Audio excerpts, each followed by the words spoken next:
తొలిసారిగా ఎంఎస్ రామారావు గారితో పాడింది. మాస్టర్ వేణు గారితో 'రాబోయి సందం' అనే పాట గాంపో రికార్డింగ్‌లో పాడింది. ఘంటసాల గారికి కూడా ఘంటసాల గారితో వాయిస్ చాలా సాంగ్స్ పాడింది. అదే అదే. ఘంటసాల గారితో చాలా పాడింది. పిఠాపురం గారు, సత్యం గారు, పివి శ్రీనివాసరావు గారు, జేవి రాఘవులు వీళ్ళందరితో ఆల్మోస్ట్ అన్ని భాషల్లో పాడింది.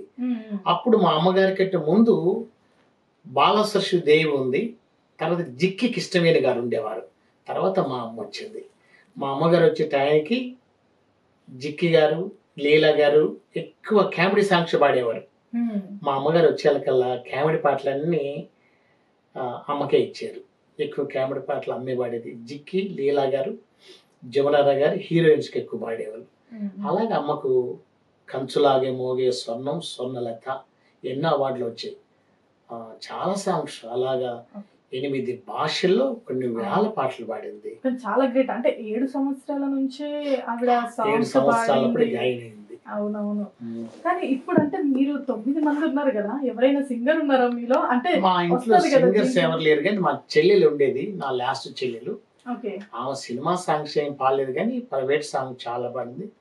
ఆమె చనిపోయింది.